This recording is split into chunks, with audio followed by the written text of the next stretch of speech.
Nagar BJP కేంద్ర ప్రభుత్వం అనుసరిస్తున్న కార్మిక ప్రజా వ్యతిరేక విధానాలకు నిరసనగా జూలై 9వ తారీఖు దేశవ్యాప్త సమ్మెను జయప్రదం చేయాలని షాపూర్ నగర్ రైతు బజార్ నుండి కుషోదయ టవర్స్ వరకు సిఐటియు, ఏఐటియుసి, టియుసిఐ, బిఆర్టియు ఆధ్వర్యంలో ర్యాలీ నిర్వహించారు. ఈ కార్యక్రమంలో ఏఐటియుసి రాష్ట్ర అధ్యక్షులు ఎండి యూసఫ్, జిల్లా అధ్యక్ష కార్యదర్శులు స్వామి, శ్రీనివాస్, సిఐటియు జిల్లా అధ్యక్షులు ఎర్ర అశోక్, కుబ్దులాపూర్ మండల అధ్యక్ష కార్యదర్శులు కీలుగాని లక్ష్మణ్, వి ప్రవీణ్, రవి సింగ్, కార్మిక సంఘాల నాయకులు తదితరులు పాల్గొన్నారు.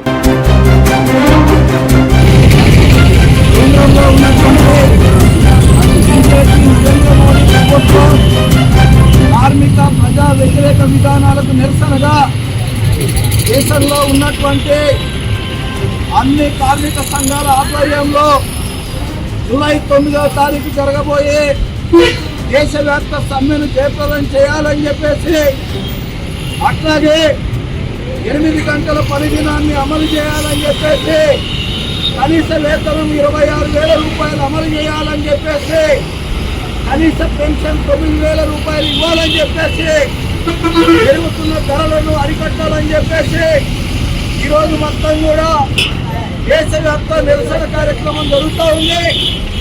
ఈ కార్యక్రమంలో ఏఐటియుసి, సిఐటియు, ఐఎఫ్టియు, బిఆర్టియు, టియుసిఐ కార్మిక సంఘాలు పాల్గొనడం అనేది జరిగింది.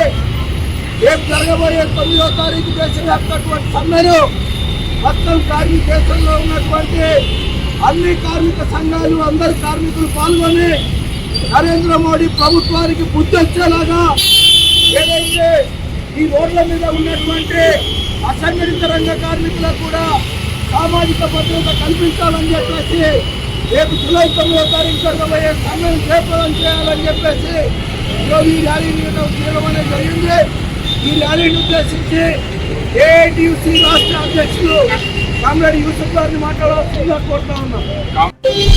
అన్ని కార్మిక సంఘాలు కలిసి సమ్మె చేయాలని పిలుపు ఇచ్చాం. కానీ దేశంలో యుద్ధ వాతావరణం రావడం వల్ల మన సరిహద్దుల్లో పోరాటం చేస్తున్నటువంటి ఇంటి వాళ్ళకి దోహాలు లభిస్తూ మరి నరేంద్ర మోడీ వాళ్ళకి ఉన్నటువంటి 4 కార్మిక కోట్లకు వ్యతిరేకంగా నిరసన ర్యాలీ చేయాలని చెప్పి నిర్ణయించిన భాగంగానే మనం ఈ ర్యాలీ నిర్వహిస్తూ ఉన్నాం. మోడీ గారు ఏం చెప్తా ఉన్నాడు? ముందుగా చెప్పినట్టు పనిచేయాలంటున్నాడు, సమ్మె చేసే హక్కు లేదంటున్నాడు, సంఘం పెట్టుకునే హక్కు కూడా లేదు. అంటే కార్మికులు యాజమాన్యాల దగ్గర బానిసలాగా పనిచేయాలి.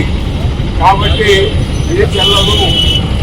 ఈ దేశంలో దాదాపు 50% జనాభాలో 50% శ్రామిక వర్గంలో ఉంది. కాబట్టి శ్రామిక వర్గాన్ని ఇష్టమొచ్చినట్టు చేయాలని చెప్పి అనుకుంటే అది చెల్లదు, దాన్ని ఒప్పుకోము.